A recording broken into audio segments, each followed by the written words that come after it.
প্রিয় শিক্ষার্থীরা, আশা করি সবাই ভালো আছো। আমি নওশাদ আলী, সহকারী শিক্ষক, পদার্থবিজ্ঞান, ঘাটাল ক্যান্টনমেন্ট পাবলিক স্কুল ও কলেজ।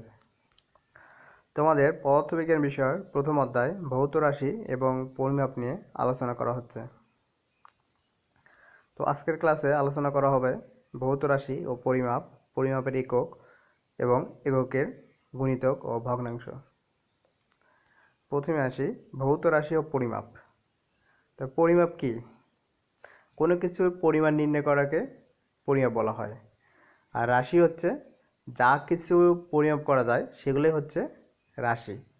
অর্থাৎ কোনো বস্তুর কোনো কিছুর দৈর্ঘ্য পরিমাপ করা যায়, তার দৈর্ঘ্য হচ্ছে রাশি। ভর পরিমাপ করা যায়, ভর হচ্ছে রাশি। সময় পরিমাপ করা যায়, তাহলে সময় হচ্ছে রাশি। অর্থাৎ যা কিছুই পরিমাপ করা যায় সেগুলোকেই রাশি বলা হয়। তো এই রাশি হচ্ছে সাধারণত এই দুই ধরনের, মৌলিক রাশি আর হচ্ছে যৌগিক রাশি বা লব্ধ রাশি। তো মৌলিক রাশি কোনগুলো? মৌলিক রাশি হচ্ছে যে রাশিগুলো স্বাধীন, অন্য রাশির উপর নির্ভরশীল নয়, সেগুলোকে মৌলিক রাশি বলে। আর মৌলিক রাশি মোট 7টা।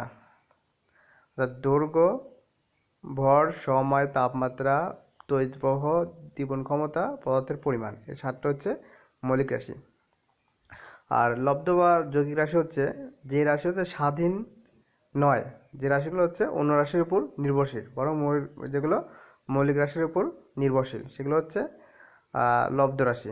যেমন লব্ধ রাশি এগুলো হচ্ছে যে বেগ, বল, ত্বরণ, বিভব ইত্যাদি। যেমন বেগ, বেগ সমান কী লেখা যায়? বেগ সমান হচ্ছে সরণ ভাগ সময়। তো বেগ নির্ণয়ের জন্য বেগ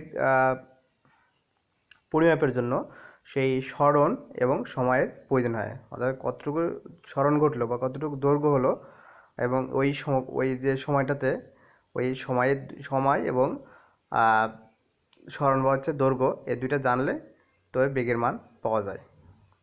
এজন্য হচ্ছে বেগ হচ্ছে লব্ধ রাশি। অর্থাৎ রাশি হচ্ছে যা কিছু পরিমাপ করা যায় সেগুলোই হচ্ছে রাশি।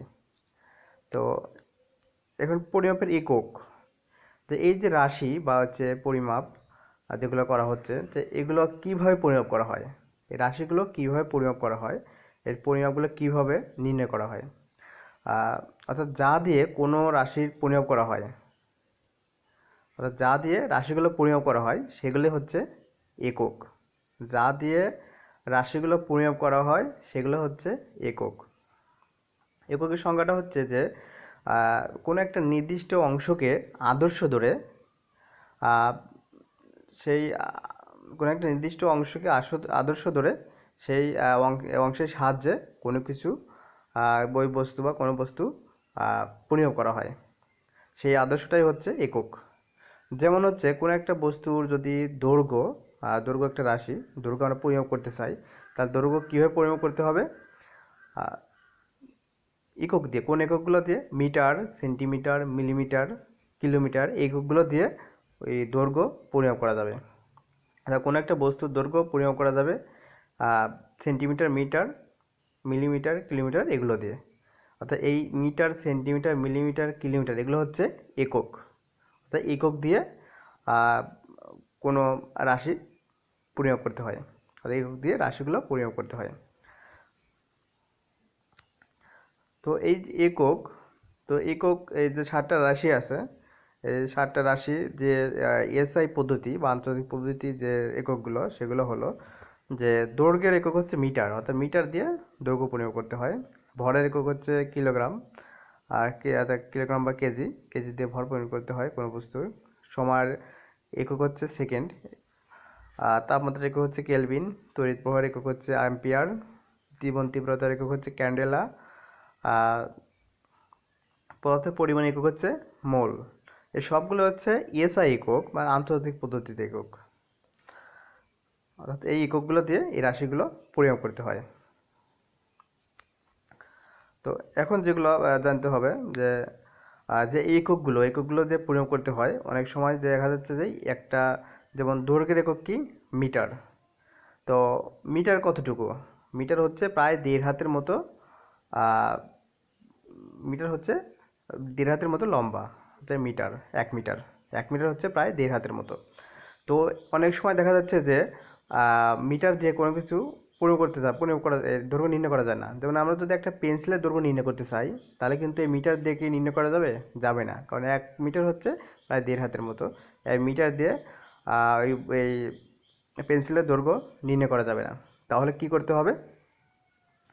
তো এই মিটারকে হচ্ছে বিভিন্ন ভগ্নাংশে ভাগ করতে হবে। যেমন 1 মিটারের 100 ভাগের 1 ভাগ হচ্ছে সেন্টিমিটার। তখন ওই সেন্টিমিটার একক দিয়ে পেন্সিলের দৈর্ঘ্য নির্ণয় করতে হবে। এবার তো দেখা যাচ্ছে পেন্সিলের চেয়ে অনেক ছোটো কিছু দৈর্ঘ্য পূরণ করতে যায়, তাহলে দেখা যাচ্ছে যে মিলিমিটার এককে, অর্থাৎ সেন্টিমিটারের 10 ভাগের 1 ভাগ হচ্ছে মিলিমিটার, অর্থাৎ মিলিমিটার এককে তার সেটার দৈর্ঘ্য নির্ণয় করতে হবে। আবার যদি দেখা যাচ্ছে যে সাপোজ হচ্ছে এখান থেকে অনেক দূরবর্তী, মানে এখান থেকে ঢাকার দূরত্ব অনেক দূরবর্তী, অনেক দূরত্ব নির্ণয় করতে হয়, তখন কিন্তু মিটার এককে কিন্তু নির্ণয় করা যাবে না, তখন হচ্ছে কিলোমিটার এককে নির্ণয় করতে হবে, অর্থাৎ দৈর্ঘ্যের এককের হচ্ছে গুণিতক নিতে হবে। তো এজন্য দেখা যাচ্ছে যে এই এককের গুণিতক এবং ভগ্নাংশ অনেক গুরুত্বপূর্ণ পরিমাপের ক্ষেত্রে। এর ভরের একক কি? ভরের একক হচ্ছে কিলোগ্রাম, বা সংক্ষেপে হচ্ছে কেজি। তো এখন দেখা যাচ্ছে যে কোনো একটা বস্তুর যদি 1 কেজি অনেক কম হয়, তাহলে এটা কীভাবে পরিমাপ করা যাবে? এটা হচ্ছে গ্রাম এককে পরিমাপ করতে হবে। তারপর যদি আরও অনেক কম হয়, তবে মিলিগ্রাম এককে পরিমাপ করতে হবে। আর যদি কোনো বস্তু যদি অনেক বিশাল আকৃতি হয়, অনেক বিশাল হয়, তাহলে দেখা যাচ্ছে যে অনেক কেজিতে মাপা যাচ্ছে না, তাহলে সেটাকে মাপতে হবে হচ্ছে মেট্রিক টন দিয়ে মাপতে হবে। এর মধ্যে সময়ের একক হচ্ছে সেকেন্ড, অর্থাৎ সেকেন্ডে সময়কে পরিমাপ করতে হয়। তো এখন প্রশ্ন হচ্ছে যে দৈর্ঘ্য, ভর, সময় কীভাবে আমরা পরিমাপ করতে পারি? দৈর্ঘ্য, কোনো বস্তুর দৈর্ঘ্য, ভরকে পরিমাপ করতে পারি, সময়কে পরিমাপ করতে পারি।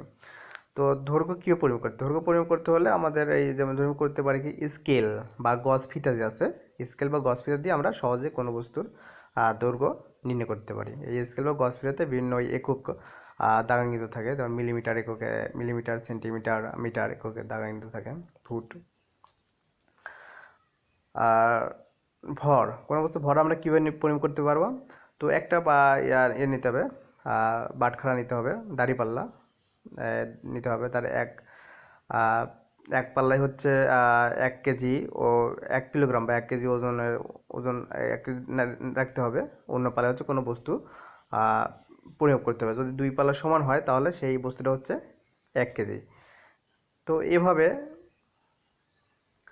যদি দেখা যাচ্ছে বস্তু অনেক কম ওজনের বস্তু হয়, 1 কেজির চেয়ে কম, তাহলে সেই বস্তুটাকে হচ্ছে গ্রাম দিয়ে মাপতে হবে। এবার সময়ের পরিমাপ যেমন প্রাচীনকালে দেখা যাচ্ছে যে সূর্যের অবস্থানের উপর নির্ভর করে সময় নিয়ে পরিমাপ করা হতো। আবার তারপর দেখা যাচ্ছে যে সূর্য ঘড়ি তৈরি করেছেন তারা, সূর্য ঘড়ি তৈরি করে সূর্য ঘড়ির সাহায্যে সময় পরিমাপ করতো। এবং এখন কিন্তু সময় পরিমাপ করা অনেক সহজ। এখন হচ্ছে ঘড়ির সাহায্যেই খুব সহজেই আমরা সময় পরিমাপ করতে পারি, যে এখন কত বাজে, বা কখন ক্লাসে যেতে হবে, ক্লাস শেষ হবে কখন, এগুলো আমরা দেখা যাচ্ছে যে ঘড়ির সাহায্যে খুব সহজেই নির্ণয় করতে পারি, সময় পরিমাপ করতে পারি। তো প্রিয় শিক্ষার্থীরা, আশা করি তোমরা বুঝতে পেরেছো। তোমাদের কোনো প্রশ্ন থাকলে আমার ব্যক্তিগত আইডি থেকে প্রশ্ন করবে।